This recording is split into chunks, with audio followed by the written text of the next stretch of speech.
This is Carson from Pursuit.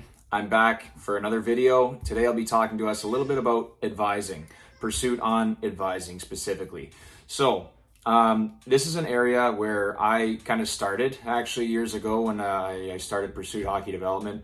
I started doing a little bit of advising, and my interpretation of advising, and I want to make this distinction because I think there's a very big separation now between where it started and where things have gone for advising a hockey player or getting a family advisor.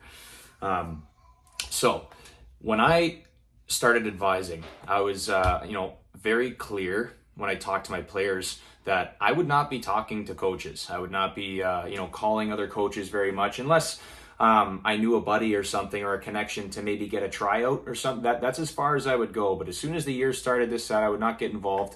And it's up to players to, have those discussions with their coaches and, ultimately build those relationships. It's not up to advisors to build relationships with coaches. I think you have to do as minimal as possible. You have to make that connection maybe if you have someone's number or where you can provide it to the hockey player. I think there's some value in that, but give it to the player and advise them on how to approach that conversation, approach that discussion. Give them a good advice about things to say, maybe what to avoid, what coaches want to hear or not want to hear. I personally have that perspective as a junior A hockey coach here in the CJHL in Canada. So if there are other people out there doing this job that have some personal experience, then use that to help advise these players and guide them. But you're not an agent, and I want to to talk about that. A lot of people that call themselves advisors now just behave like agents and call teams and call around all over the place looking for opportunities for players, this, that, and everywhere. And I think that's a big issue. And I think, where that's gone wrong is that we've got to really teach people to grow where they're planted. I've used that term several times. So basically what that means is just where you get an opportunity is where you have to work hard and continue to get better. Like the grass is always greener is that other term that people use, but it's really true. You have to focus on you and only you and not worry about anybody else or any other outside influences. I mean, there's always tough situations. Every hockey player has gone through some kind of tough situation, a coach you don't particularly love, this, that, but that's year to year. And you have to learn to deal with, just like life, deal with things like that you don't particularly love. And sometimes the way a coach handles you might not be perfect or whatever, but that's just the reality of life. You're going to run into tons of different people that treat you differently, and you have to handle those situations. You can't just run away from it all the time. And I think, unfortunately, in hockey, that's kind of what we're teaching these kids now with these advisors. Just trying to find the next thing because, that guy yelled at me, or this coach, I didn't like what he said to me that one time, or he doesn't think I'm very good because he didn't play me enough minutes.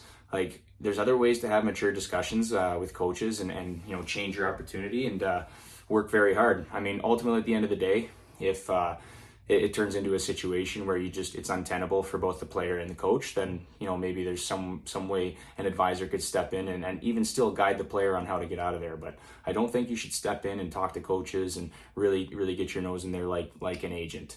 I mean, there's a distinction, I think a big distinction between advisor agent, and there's a lot of controversy surrounding specific rules for family advisors versus agents and NCAA eligibility. That's why there's that distinction, I guess. So anyways, I could make a video at a later time to specifically discuss that difference, because I think that's pretty convoluted, and we could talk for a while about that. So I just wanted to start with this one, just give my perspective on advising and what I think the term actually means and where I think it's gone in hockey, right? So anyhow, I hope that's provided some value for you.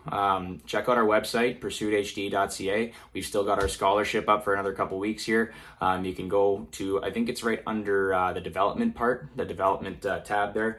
Go down PhD scholarship and you can apply. It's a Google form, very easy to do. We've got about 12 to 14 applicants right now. There's plenty of room for more. Obviously, the more the better. We're going to have 7 to 10 people on the panel to pick the winners. So I will not be involved in picking the winner of the scholarship. But anyways, I'll leave that for you to go check out. Subscribe to the channel if you've enjoyed. I'm going to keep a little series going, a Pursuit On series, and talk about some of the hot button issues in hockey. And I hope you've all enjoyed just this first little try at it here. So we'll talk to everybody soon.